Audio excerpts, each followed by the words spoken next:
Olá, seja bem-vindo a mais um Sessão Terapia, sua dose diária de sanidade mental. É o seguinte, estamos de volta, né?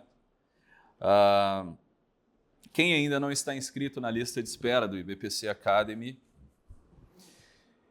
siga o perfil IBPC Academy no Instagram e se inscreva na lista de espera, porque dia 7, 8 e 9 de janeiro nós vamos lançar o grande projeto aqui da nossa empresa, do Instituto, né, que vai ajudá-los aí a percorrer o ano de 2025 com resultados, tá? Resultados concretos para a vida, beleza? Então estamos recebendo aí um time de professores essa semana, né, um estúdio aqui sendo ocupado, né, para a gente gravar, fazer o que tem que fazer aqui, gravar essas aulas, esses cursos, e depois disponibilizar isso daqui para vocês. O ano de 2025, né, deve ser um ano para nós, beleza? Estamos aqui na metade de uma década. E a gente começar com o pé direito, né? Resultado concreto, resultado para a vida, né? Parar de conversinha e começar a buscar resultado concreto para a vida. Beleza? Show de bola. Olha só, o caso de hoje é um caso muito interessante, tá? E polêmico, tá certo? Então veja, nós estamos no nosso caso número 12. É o caso 12 hoje, né? É o caso 12. Isso mesmo. E o caso é o seguinte. Sou terapeuta, acabei me envolvendo com a paciente e não sei o que fazer. Vamos lá? Então, quem me escreve é um homem, né, de 58 anos de idade,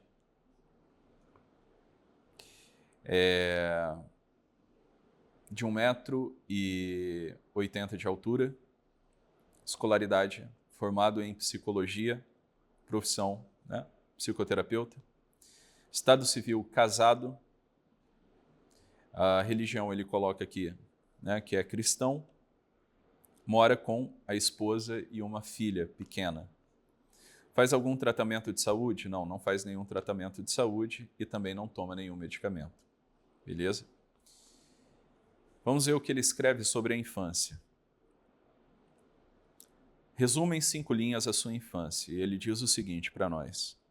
Infância normal, com os pais sempre presentes, mas não tinha muitos amigos. Ficava mais em casa com eles. Sempre fui muito introspectivo e sempre fui bom em ouvir os outros. Por isso, acabei, né, no ramo de terapia, de psicologia. Resume em até 10 linhas o problema que você gostaria de resolver.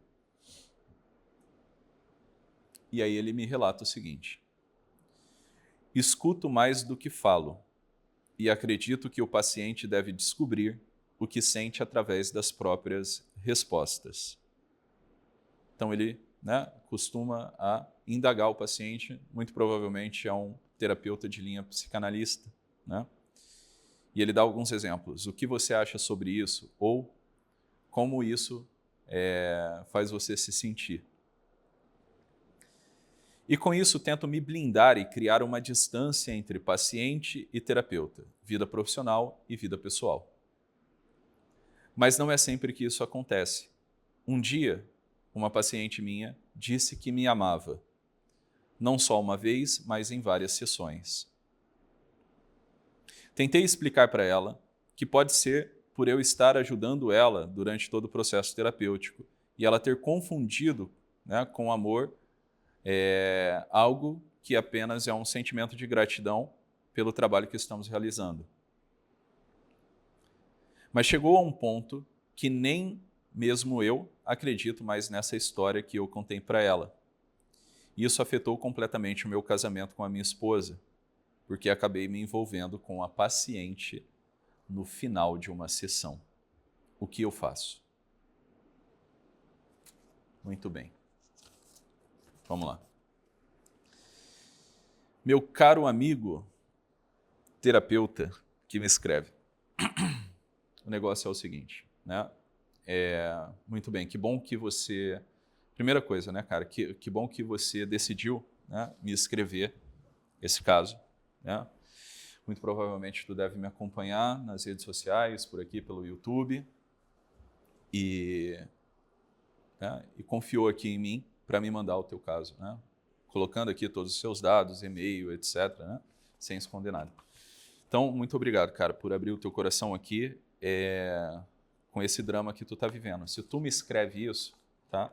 É porque isso daqui deve estar pesando no teu coração de algum modo e alguma consciência moral você tem do que é certo, do que é errado, do que você deve e não deve fazer nesse sentido, né? E me parece já está bastante... Bastante não, né? Mas me parece estar arrependido de algum modo. Beleza? Porque se não tivesse, não estaria me escrevendo, concorda? Então, veja bem. Eu quero tratar esse assunto primeiro de forma geral e depois a gente desce para o específico. Tá claro? Então, é o seguinte. A terapia, né? Como ela é conhecida vulgarmente, ela traz um sentimento para todos os usuários, né, desse serviço, né, os pacientes, no caso. A terapia, ela parece que é uma coisa, principalmente a terapia de linha psicanalítica. Parece uma coisa assim, que está ali, né, um serviço disponível para que você utilize ele para se queixar, para, né, compreender questões subjetivas, etc. e tudo mais, até aí, né, tudo bem. Só que veja, o que é a psicoterapia de verdade? Essa é uma pergunta que a gente deve fazer, né? Qual a função da psicoterapia? Qual o objetivo de uma psicoterapia que se preze, né, que se valha? Qual é a função da psicoterapia na vida de um paciente? Beleza? A função da psicoterapia na vida de um paciente é ajudá-lo a contemplar a verdade. Por quê? A contemplação da verdade é a condição sine qua non, né? A condição sem a qual uma pessoa jamais será feliz. Então, nós temos aqui, né, a nossa natureza humana e o núcleo da nossa natureza, digamos assim, né, a essência da natureza humana é intelectual.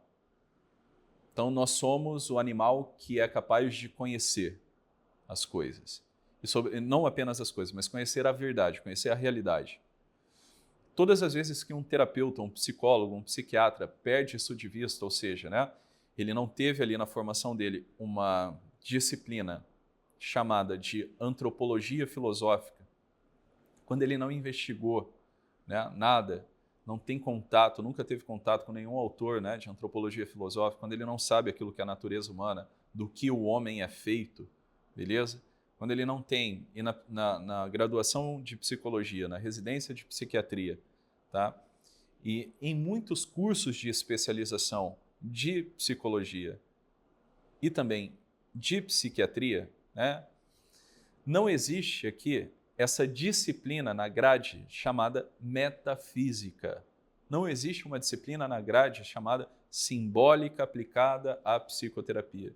Não existe uma disciplina na grade chamada antropologia filosófica.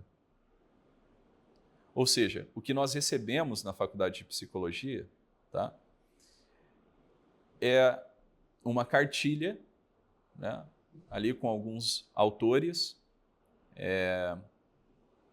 e a gente estuda aquilo ali, né, sem grande critério, né? Não existe aqui não existe um grande critério, assim, um critério rígido do ponto de vista intelectual da formação em psicologia no Brasil do que deve ser ensinado para o psicólogo. Qual o tipo de visão que o psicólogo deveria ter ao sair da faculdade? Isso daqui não é ensinado, né? Isso daqui eu tive que aprender dentro ali da minha prática, né, dos meus anos de estudos na faculdade, de forma paralela, né, às duras penas. Às duras penas. Senão eu ia sair da faculdade como todos os outros estudantes de psicologia saíram. Não é isso? Então veja, estudando ali, né, aprofundando sozinho, criei um grupo de estudo na faculdade na época, um grupo de estudo de psicologia clássica, aristotélico-tomista. A gente começou a ler as obras, né, do Mário Ferreira dos Santos, isso já, né, 2012, 2013. ali com algumas colegas de turma, e depois, né, estudando sozinho, em casa, enfim. O que a faculdade nos dá, meu caro, é muito pouco, para não dizer nada. Beleza? Então, veja, eu acredito que, né, tu é uma pessoa muito bem intencionada e está aí fazendo o teu trabalho. E você precisa de ajuda, precisa compreender uma série de coisas, porque me parece que você segue uma linha teórica, né, mais psicanalítica e é já um terapeuta de longa data, né? 58 anos de idade. Então a gente não está falando aqui de um menino, né? Primeira coisa, tu é um homem casado, pai de família, né, e terapeuta. Então já tem uma posição, uma pessoa de 58 anos de idade que tem uma formação que ajuda pessoas diariamente, ele não é qualquer um, concorda? Não é qualquer um. Tá? Anos dentro do consultório, etc. E agora aconteceu essa desventura aqui, né? Então veja bem, a função da terapia é ajudar o paciente a contemplar a verdade. Até aqui, né? Acredito que a maioria dos psicólogos, terapeutas e psiquiatras estão de acordo. Né? Beleza, é isso mesmo, é verdade. Agora veja, qual verdade? Como que se alcança a verdade? O que é essa coisa chamada inteligência, intelecto, razão? Né? O que é a natureza humana? Como é que a gente aplica isso no setting terapêutico? Essa é a grande questão. É isso daqui que ninguém ensina. É isso daqui que ninguém ensina. E que agora nós estamos, né, nos propondo a ensinar, né, para um número infinitamente maior de pessoas do que o da pós-graduação no IBPC Academy. Veja bem, como que eu posso colaborar nesse processo com o paciente? Né? Como é que eu posso ser aqui um agente ativo para que eu consiga conduzir o meu paciente à máxima felicidade possível nessa vida? Esse é que é o ponto. A gente precisa entender como que funciona a mecânica e a aplicação dessa teoria na realidade do setting terapêutico.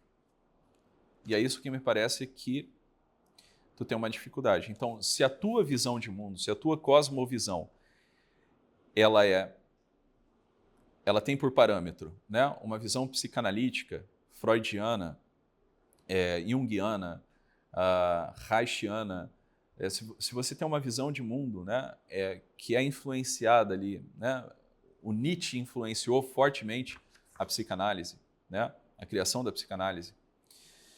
Se você tem uma visão mais niilista, gnóstica, mais cética, né, e aqui no Brasil a psicanálise ela pende para um lado estranho, né, que não é mais aquela psicanálise tradicional ortodoxa vinda, né, de Viena. Não é. Aqui a psicanálise se tornou uma coisa assim mais, ela foi aculturada aqui no Brasil. Então fica uma coisa assim, parece que a terapia ela serve para você ir ali e falar, né, assim, ser acolhido, aquela coisa, né, aquela coisa romântica em torno da terapia, né? Ser acolhido, ser, né, aquele respeito, só que ninguém direito pensa sobre isso, o que é acolhimento, o que é verdadeiramente empatia, o que é verdadeiramente o respeito que se deve, né, a um paciente, o que é verdadeiramente a ética dentro de um tratamento terapêutico, né? O que é a ética? O que é a ética? Será que a ética, né, no relacionamento terapeuta-paciente se restringe apenas à porra do código de ética do CRP, né, do CFP? Será? Será? Né? Será que aquilo ali diz tudo, né, sobre como um paciente deve, né, um terapeuta deve se portar, né, se posicionar publicamente e profissionalmente? É isso que a gente deve questionar, entendeu? Será que a terapia é mesmo, ela serve para eu ficar aqui, né, nessas questões subjetivas e tudo mais, uma coisa assim de sofrimento, de reclamação, o mundo como uma injustiça, as minhas questões, os meus sentimentos, né, as minhas faltas? Será que é isso? Será que é isso? Os meus conflitos, as minhas fantasias, a interpretação dos sonhos, a interpretação do inconsciente, o inconsciente pessoal, o inconsciente coletivo. Será que a terapia serve para isso mesmo? Né? Será que isso é terapêutico para uma pessoa? Tá entendendo? E você vai ver que é um modus operandi cultural aqui no Brasil, nego achar que a terapia está ali, né, para você ir lá e ficar assim, né, esse orbis da terapia é uma coisa assim, do respeito à subjetividade, o respeito aos sentimentos humanos, aquela, né, uma coisa assim, meio que sem pé nem cabeça. Aqui no Brasil as coisas são meio, né, sem pé nem cabeça, tá entendendo? Não tem um critério rígido assim para as coisas, entendeu? E a gente se deixa levar por por esse remeleixo cultural, né? Essa coisa assim do afeto. O brasileiro é muito quente afetivamente falando, essa coisa do acolhimento, do respeito, do acolhimento. Entendeu? A coisa veio lá da Europa, né? Tá entendendo? A coisa veio lá da Europa. Mas será que quando ela chegou aqui, né? Atravessou o oceano, etc. Chegou aqui, beleza? Misturou com uma coisa meio que de índio, meio que não sei o quê, meio que darará. O Brasil é essa mistureba toda, né? E aí, quando a gente vai questionar essas coisas, parece que a gente está sendo chato. Mas não é ser chato, cara. Não é ser chato. O terapeuta ele precisa se questionar a respeito da teoria que ele está seguindo. Ele precisa se questionar a respeito da vida. Será que essa porra faz sentido? Será que faz sentido? Entendeu? Eu dar brecha aqui para o paciente ficar o tempo todo nessas questões, né? Aí tá lá, você que é um homem atendendo uma paciente mulher, aí investigando ali, né, os conflitos sexuais dela, né, as aventuras sexuais da paciente. Tu é um homem casado, entendeu, com filho, e aí tu fica entrando nessa seara ali e aquilo ali te dá, né, aquilo te instiga, porque ali você vai interpretar, né, o paciente está ali naquele movimento de associação livre, é a fantasia dela misturada, né, com uma resistência à realidade, e você vai investigando, né, as aventuras sexuais, o amor dela, o afeto, etc., o que ela sente, esse espaço muito grande, né, essa tolerância para o sentimento subjetivo. Isso é uma loucura. Isso é uma loucura, pô. Uma loucura. Tá compreendendo? Quem disse que isso não é uma conjunção da fantasia do paciente com a fantasia do terapeuta? O terapeuta ele deve se perguntar o que esse paciente vem fazer semanalmente no meu consultório. O que ele está buscando? E ele deve se avaliar, o terapeuta deve se avaliar. Eu estou conseguindo fazer com que o meu paciente, né, limpe o olhar dele para a realidade e consiga ter escolhas mais acertadas, escolhas de sucesso. Eu estou conseguindo fazer com que o meu paciente, né, se despreenda desse mundo subjetivo, dessa coisa de falta, desse buraco negro, que ele fica tentando encontrar alguma coisa e nunca encontra. Será que eu estou conseguindo fazer com que ele, né, encontre um progresso, uma felicidade, e uma felicidade baseada na verdade, não é a felicidade baseada num sentimento subjetivo e nem na fantasia, é baseada na verdade, tá entendendo? Toda psicologia sem uma ética, né? Sem a ética, sem a gente ter uma reflexão ética a respeito do que é a psicoterapia, é uma psicoterapia falha, porra. É uma psicoterapia falha. E nesse sentido, a psicanálise, né? Ela ajuda muito pouco, porque para todo psicanalista, ele precisa... A psicanálise, ela não é só uma técnica, hein? Aqui é que está o negócio. A psicanálise, ela não é só uma técnica. A psicanálise é meio que um estilo de vida. É meio que um lifestyle. Beleza? É meio que um lifestyle. Se você reparar, você vai ver, né, que os psicanalistas, eles são tudo meio... Né, o psicanalista ortodoxo mesmo, os psicanalistas ortodoxos, eles não são pessoas, digamos assim, normais, né? Eles não falam, né? Aí é que está o negócio. Estou aqui, né? Dizendo, escuto mais do que falo e acredito que o paciente deve descobrir o que sente através das próprias respostas, né? E por isso eu pergunto, o que você acha sobre isso? Como isso te faz sentir? Isso aqui é coisa de psicanalista, né? Então o psicanalista é aquele que fica no mundo das perguntas. Nada é objetivo para o psicanalista, né? Tudo sempre vem acompanhado de uma fantasia, de uma coisa assim meio erótica, né, primitiva, uma parada, né, de complexos de formação egóica, complexo de Édipo, complexo de Elétrica. Olha só, cara, será que o mundo é assim? Será que a constituição mesmo, né, do que vocês chamam de ego, será que é isso mesmo? Né? Essas instâncias psíquicas, será que é isso mesmo? Aí fica dando muita vazão, né, para paciente ali. investigando, não sei o que, tarará, o mundo subjetivo dela, o que ela gosta, o que ela não gosta. A parada é o seguinte, né? A paciente já tinha dito. E esse movimento transferencial, ele acontece mesmo. Se tem uma coisa que é verdade na psicanálise, essa coisa da transferência, né? Essa coisa da transferência. Essa coisa da transferência, ela precisa ser compreendida à luz da simbólica, beleza? À luz da simbólica. Você nunca vai entender o que é o movimento transferencial se você não estudar simbólica, ou se você não estudar uma coisa, né? Uma parte da teoria do Piaget chamada acomodação e assimilação, beleza? Tu não vai entender o que é a transferência a nível psicanalítico, beleza? Qual que é a mecânica da coisa? Então veja, olha só. Aí, né, a paciente disse que te amava. Sob certo aspecto, né, a transferência existe? Ela existe. Ela existe. Mas a paciente chegar a declarar para você com palavras que ela te ama e você carregando uma aliança no dedo e ela vendo isso, beleza? Ela vendo que você é um homem casado, ela declarar com palavras mais de uma vez que ela está tendo um sentimento por você. E não é um sentimento, né, entre paciente e terapeuta, é um sentimento amoroso. Existe uma intenção aqui por trás, beleza? A paciente declarar isso no setting terapêutico e a gente dizer o seguinte, não, isso é muito normal, tá entendendo? É comum, porque isso faz parte do movimento transferencial do paciente para com o terapeuta, tá entendendo?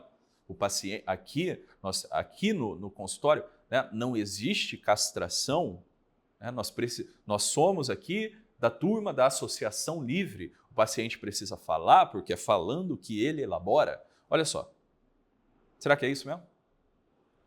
Será que o paciente tem direito irrestrito dentro do setting terapêutico? Será que o terapeuta tem que ter esse nível mesmo de tolerância? De trabalhar essas questões? Não quer dizer, eu sou um homem casado, eu estou atendendo aqui, né, uma moça, beleza? Presencialmente, só eu e ela dentro do consultório, e aí ela me diz que ela me ama, que ela está tendo sentimentos por mim, né? Que ela sonhou, ela teve um sonho erótico comigo, e ela conta isso para mim, tá entendendo? Sem nenhum tipo, assim, né, de constrangimento, de pudor, tá entendendo? Beleza? Estou atendendo uma pessoa do sexo oposto e ela joga isso na sessão para mim, e eu não sou capaz de manejar isso profissionalmente, e eu caio na fantasia do paciente, tá entendendo? Por quê? Porque é uma fantasia, porra. Tá entendendo? É uma fantasia. Toda e qualquer mulher que se aproxime de um homem que te dê suporte, e na psicoterapia você dá um suporte para o paciente do ponto de vista intelectual, do ponto de vista moral e do ponto de vista afetivo. Dá para compreender? Então, quando uma paciente mulher marca uma sessão comigo, sou homem, ela é mulher, ela gosta de homem, né? Ela sente atração por homem e eu sinto atração por mulher. Ela marca uma sessão comigo. Tá? Geralmente ela marca uma sessão comigo por quê? Porque ela viu em mim algum ponto de segurança. Esse cara vai me ajudar a resolver os meus problemas. Beleza? É óbvio que, a depender da minha postura de homem, de terapeuta, essa paciente vai se tornar mais autossugestionável ou não, pô. Tá compreendendo? É assim que funciona. Ora, quantos anos eu não estou no consultório? E quantas não foram as vezes, né, que atendendo pessoas do sexo oposto, de repente a paciente traz uma questão, né, sexual, né, uma conversa, ela entra em questões sexuais. Eu preciso manejar isso daqui com extremo profissionalismo. Questões afetivas. Tá entendendo? Com extremo profissionalismo. E antes disso, eu devo me perguntar, isso daqui é importante? Como que eu lido, no caso com uma mulher? Vamos imaginar, né? Uma mulher bonitona, tá entendendo? Uma moça bonitona, etc., atraente, sob certo aspecto. entra no meu consultório para falar de questões afetivas sexuais. E ela começa a me contar das aventuras sexuais dela, etc, etc. Veja, eu preciso me perguntar qual é a intenção dessa pessoa em vir ao meu consultório, me contar, sabendo que eu sou homem, beleza? Ela está me colocando num lugar de destaque na vida dela, porque eu sou o terapeuta dela, né? Ela está olhando para mim e ela tem uma fé. Ela tem uma fé, ela vê em mim um ponto de segurança. Ele vai me ajudar, beleza? Então ela já está me colocando numa posição de autoridade. Eu sendo homem, né? Sob certo aspecto, idades um pouco próximas, né? E ela começa a contar de aventuras sexuais. Eu preciso, terapeuta, eu devo me perguntar qual a intenção dessa paciente. Tá entendendo? Por que que uma moça assim, ela me procura, né, sabendo que eu sou homem, sem nenhum pudor, para me contar sobre as aventuras sexuais dela? Você acha isso uma coisa normal? Você acha que o paciente está fazendo isso porque, nossa, é uma fantasia inconsciente, não sei o quê, tarará, é um movimento de transferência? Vocês são trouxa, porra. Tá entendendo? Vocês são trouxa. Não é possível, não é possível, né? Não é possível. Agora, como é que se cai nesse sentido, né? Aí tu tem que avaliar, meu colega, né? Como anda o teu casamento? Como anda o teu casamento? Um terapeuta mal casado, um terapeuta homem ou uma terapeuta mulher que está com problema no casamento, ele precisa tomar um certo cuidado, beleza? Com pessoas do sexo oposto que ele vai colocar para dentro do consultório dela. Porque se eu estou com um problema no meu casamento, tá? Um problema afetivo, sexual, etc., né? Uma escassez sexual, vamos colocar assim, né? Esposo doente, sei lá, alguma coisa nesse sentido, né? Não está tendo relação sexual. E aí me aparece uma mocinha bonitinha, sorridente, atraente, gostosinha no meu consultório e a gente começa, né, ali a conversar, etc e tudo mais. Ela me elogia porque eu sou o melhor terapeuta do mundo, ela quer tirar foto comigo depois da sessão e tarará para pôr na rede social dela. Vocês acham? Porra, galera, não é possível que vocês vão olhar para isso, né? Vocês terapeutas e não vão sacar a coisa, porra. Um terapeuta que está mal das pernas no casamento, ele tem que tomar muito cuidado com pessoas do sexo oposto que ele vai atender. Dá para compreender isso? Aí tu tem que avaliar como anda a tua vida, né? No teu casamento. Como anda, como você está, né? De relacionamento sexual com a tua esposa. Relacionamento afetivo com a tua esposa. Tá claro? É assim que funciona. Tá mal, né? Deixa de atender aquelas pessoas que você já sacou, né? Que já acendeu ali, né? A luzinha vermelha ali na tua cabeça que tu não pode, né? Se tu der muita trela ali, o negócio vai... Deixa de atender essas pessoas e vai fazer terapia. Sacou? Procura um terapeuta. Vai fazer terapia. Entende? Organiza isso dentro de você. E depois você volta a atender. É assim que funciona. Tá claro? Então, um dos erros mais comuns que eu vejo, né, dos alunos, até alunos meus, né, alunos de outros professores por aí afora, e terapeutas, e psicólogos, e psiquiatras, é a carência de uma visão objetiva a respeito das coisas. Uma visão objetiva a respeito de transtornos mentais, né? Quantos e quantos terapeutas não ficam enrolados, por exemplo? Isso aqui é um tema de internet assim, ó, que, né, circula e que dá views pra cacete, essa coisa do narcisismo. Entendeu? Narcisismo, bipolaridade, né? Será que os terapeutas, os psicólogos, os psiquiatras têm uma visão objetiva do que são os transtornos mentais? Será que eles abriram algum livro de fenomenologia, sacou, para ler, para saber o que é essa porra de transtorno mental? O que é? O que é o transtorno mental? Transtorno mental é doença igual, né? As doenças existem em outras áreas médicas? Ou será que é um outro tipo de fenômeno? Por que chama assim? Por que chama assado? Você vai ver, né, que, por exemplo, depressão. Depressão é um nome simbólico. Depressão é um nome simbólico. Depressão é empurrar para baixo. Tá entendendo? O que isso quer dizer? Isso é doença? Não é doença? Um transtorno mental. Mas o que quer dizer a palavra transtorno mental? O paciente está disfuncional. Mas o que é a funcionalidade? Você está entendendo?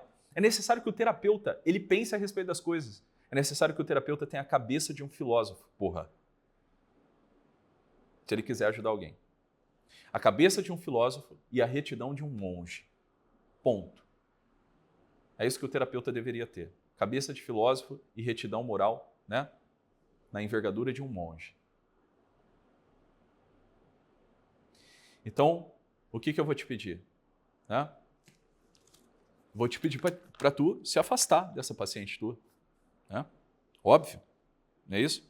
Mas chegou num ponto em que nem eu mesmo acredito nessa história que eu contei para ela e afetou o meu casamento com a minha esposa porque acabei me envolvendo com a paciente no final da sessão. Então, veja, já tem um envolvimento aqui. Porra, tu já pegou ela. Entendeu? Então, veja, meu amigo, tu não vai poder, né, continuar atendendo essa pessoa. É antiético. Né? Antiético. E mesmo que você desse continuidade nesse atendimento, isso não ia surtir efeito algum. Né? Terapeuticamente falando, efeito algum na vida dessa paciente. Então, se afasta, né? Corta os laços, indica ela para um colega psicólogo, né? Para um colega terapeuta, e tu vai fazer terapia para organizar isso daqui dentro de você. Tá claro? Por que tu tá mal? Por que tu cedeu à fantasia da paciente? Por que tu cedeu aos encantos da sereia? Né? Por quê? Por que você não consegue olhar de forma objetiva para a vida? Então, veja, você tem questões interiores e psicológicas a serem resolvidas. E as questões interiores e psicológicas do terapeuta aparecem na sessão, quando ele está conduzindo um paciente. Então, a terapia não é assim, meu amigo. Veja, eu tenho a minha vida pessoal e a minha vida profissional. Não é assim que funciona. A vida do terapeuta não se divide entre vida pessoal e vida profissional. Então, eu estou com o meu casamento ferrado, né? Eu, Thiago, estou com o meu casamento ferrado. Se eu fosse um médico, presta atenção, se eu fosse um médico, cirurgião, tá? Tô indo para o centro cirúrgico, tô com o meu casamento ferrado, não tô? Beleza, né? Tô chegando no centro cirúrgico, eu tiro o meu paletó, coloco o meu jaleco e eu vou manusear, né, os instrumentais aqui de uma cirurgia. Tá claro? O que eu vou mexer? A minha mão, né, bisturi ali, né, tesoura, etc, tudo mais.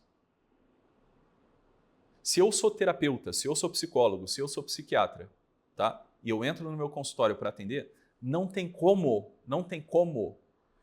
eu pegar aqui, né, meu paletó, colocar aqui no cabide e falar assim, agora eu sou terapeuta. O Thiago ficou para fora. Agora entrou o Thiago terapeuta. E aí eu vou ali e mexo, né, os bisturis, dou receita e o caralho. Não é isso. Não é assim que funciona para nós. O Thiago terapeuta é o mesmo Thiago. Qual que é o meu material de trabalho? Eu mesmo. A minha própria inteligência, a minha condição interior, porra. Dá para entender isso ou não? Se eu não estou bem, se o terapeuta não está bem, as questões dele vão ficar aparentes aqui no tratamento, né? Vão passar na frente das questões do paciente. As necessidades dele, necessidade de aprovação. Quanto terapeuta você não conhece, né? Pode conversar com um terapeuta, psicólogo, tu vai ver. Né? Psicólogo com medo do paciente falar mal. O psicólogo com medo de colocar o paciente na linha, né? Durante o processo terapêutico, os pais, etc. Com essa necessidade de aprovação da vida profissional. Tá entendendo? O terapeuta com medo de atender. O terapeuta com medo de dizer a verdade para o paciente. O psiquiatra com medo de atender, com medo, né? Aí barganhando para ganhar dinheiro, para o paciente não ir embora, etc. e tudo mais. Negociando a ética né, da nossa profissão. Isso não pode acontecer, galera. Isso não pode acontecer. Então, se você está nessa condição, você precisa de terapia. De terapia. Você precisa fazer terapia, meu filho. Como é que você está com medo do paciente deixar, do paciente ir embora, do paciente não gostar do teu atendimento, do paciente trocar você pelo colega do lado? O que é isso? Você tem questões a tratar. Beleza? E aí você precisa procurar um bom terapeuta para te atender, um bom professor, né, para te orientar. É assim que funciona. Não é isso? Então veja, meu caro, eu recomendo que você, né, faça a terapia ou que você esteja na supervisão, né, com assiduidade. Escolha um bom supervisor para você. Se você é um psicanalista, escolha um bom supervisor para você. Um bom supervisor para você. Né? E vá à supervisão com assiduidade. Fazer terapia também. Beleza? Fazer terapia também. E se afastar dessa paciente. Olha, né? Recomenda. Encaminha ela para outro colega atender. É assim que funciona. Tá certo? Então, veja, eu não estou dizendo isso daqui, né? Não queria que você entendesse isso como um sermão, pelo amor de Deus, tá? Não é um sermão, não. Se você me escreveu é porque alguma consciência moral você tem. Então, me entenda com carinho, sacou? É um colega de profissão falando. Beleza? Se você fosse meu aluno, eu ia, né, te orientar da mesma maneira. Então, romper os laços, né? Daqui para frente é só para trás, entenda isso. Fazer terapia, fazer supervisão, né? E estar perto de bons terapeutas, de bons professores, para que a tua prática de psicoterapia seja mais eficaz. Certo? É isso aí. E ó, se você é terapeuta, né? Tu me escreveu aqui, não fique de fora do lançamento do IBPC Academy, que vai acontecer dia 7, 8 e 9 de janeiro. Você aqui que me escreveu, né? Eu espero você lá. Tá claro? Então é isso, espero ter ajudado, né? Boa sorte aí, qualquer coisa me escreve de novo e vamos para frente, tá? Até a próxima sessão.